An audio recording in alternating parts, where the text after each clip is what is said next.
I'm Eddie Cannell. And I'm Tom Cannell. Welcome, everyone. This is the Mortgage Brothers podcast show, and today we are talking or answering the question, who can you add on a title when you're getting a mortgage?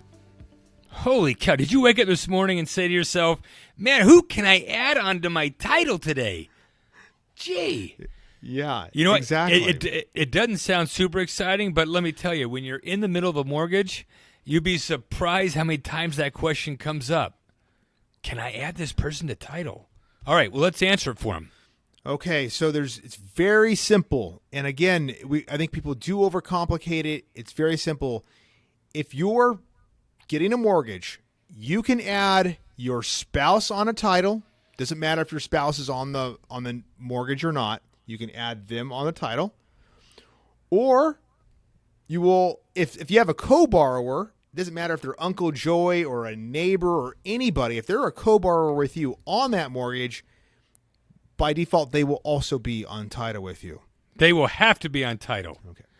You cannot have someone. They will have to be on title if they're a borrower. Mm-hmm. That's right. So everybody on the loan has to be on title because you have to have rights to the home in order to do what they call encumber the home by getting a loan on it. So that's very, very simple.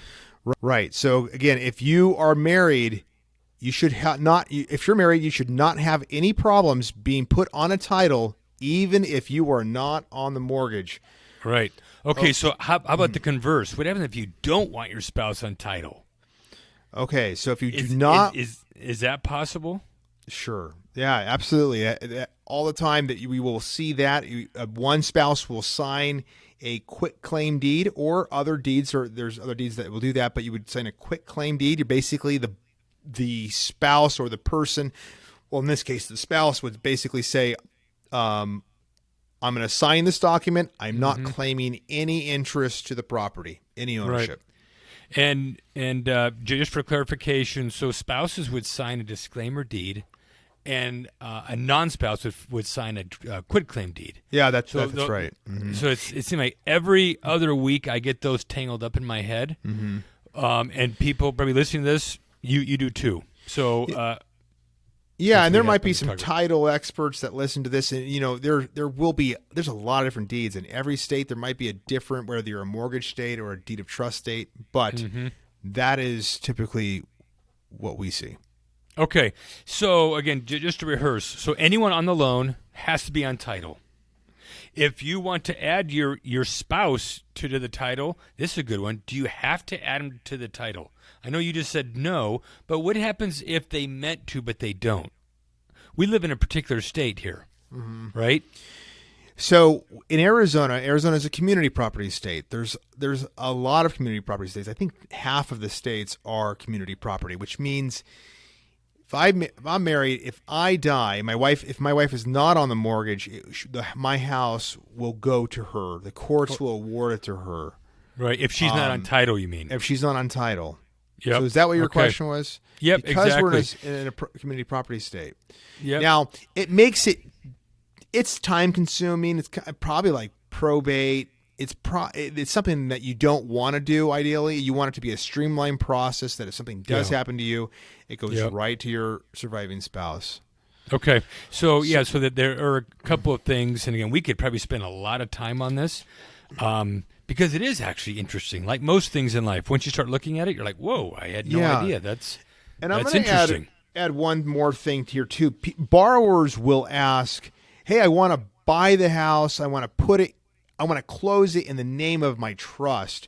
Okay, I'm just going to talk about that real quick because that is okay. You can do that. Okay, now it requires the bank to review your trust, make sure that it's actually some banks will not allow you to do it. So you do want to make sure to tell your loan officer right up front. Do not wait to tell them. Do not wait, until you're about to sign. Like, oh, I want to put it in a trust. Ask them right up front. Can I put it in the trust? The answer will typically be yes, but there will be a process of approval. And you're talking about putting in trust immediately upon closing, right? Okay, so it won't even. the ownership won't even be in your name or your spouse's name. It'll be in your trust name. Right. So I had a borrower literally an hour and a half ago ask me about that. And what do I typically tell our borrowers? I say we close in the person's name, and then simultaneously, that would get transferred into the actual trust by the title company. We get a lot of that. Yes, and now there will be. This is actually getting into the question of what happens after you close. Okay, so what happens after the mortgage closes and you want it transferred into a trust or an LLC or anything like that? Based on our research, again, we are not attorneys. We're not giving you advice. Like we're not advising you to do these things because the mortgage brother said so. You definitely want to seek a real estate attorney's advice on this because there's a due on sale clause that can be triggered, which means the bank, you may need permission to transfer title into an LLC, possibly into a trust. But based on our research, a trust is not going to trigger, transferring it into a trust afterwards is not going to trigger the due on sale clause. Mm-hmm. But that's based on our research. Please, we're not giving you advice to do that. Definitely double check. And let me just kind of give the listeners a general idea as to, I think what the rule is. All the lenders want to make sure is that the person that is obligated on the mortgage has full rights to the title, and that nothing happens after the fact that would dilute or that would change their right to that title. So that's really the spirit of it. Again, we are not attorneys, so you need to consult. But when you were talking about the actual trust, I know that we do get occasional people that ask, can we put it into a trust? One of our natural responses is that it typically always needs to close in a person's name. We don't close loans in corporations' names and C Corp, S Corp, LLC, all that type of stuff. It needs to be people. But we do get those that ask about the trust, and those can be confusing. So I was wanting to kind of maybe address a second thing that we'll probably have another podcast on. That I think that's one of the few exceptions we have. That's a pretty simple thing to answer. If you've purchased the house and now you want to transfer it, there will be a lot of different situations. You may want to transfer it to your living trust. You may want to transfer it. Maybe you get divorced, right? You need to get transfer from you to your ex-spouse. Yeah. You may want to transfer it to your child. You may be transferring. It may be an inheritance. You may be giving it to a relative because of inheritance. Right. All these that's a good one. Right. And so so transferring from a living trust, transferring it, through a divorce, a transfer of title through to a spouse or spouse or child, or by inheritance. All of those should not trigger, based on my research, but double check this, should not trigger a due on sale clause.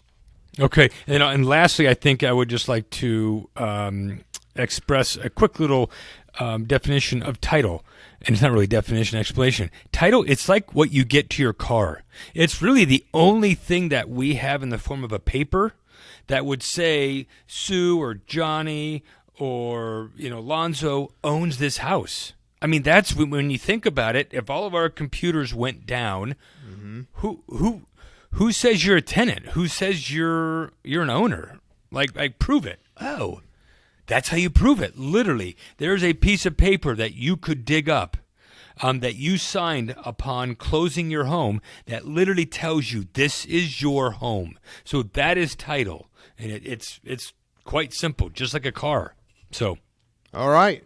Yep, that's good. If you have any questions, be sure to email us at team@azmortgagebrothers.com.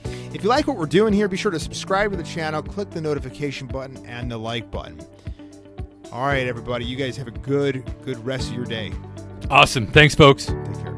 Hey guys, thanks for listening to the Mortgage Brothers podcast. Please let us know if you have any questions you'd like us to answer. You can email your questions to team@azmortgagebrothers.com, and be sure to ask us for a free quote on your next mortgage. We'll be sure to give you personalized service and help you through the whole process. Signature Home Loans, LLC does not provide tax, legal, or accounting advice. This material has been prepared for informational purposes only. You should consult your own tax, legal, and accounting advisors before engaging in any transaction. Signature Home Loans, NMLS 1007154, NMLS number 210917 and 1618695, Equal Housing Lender.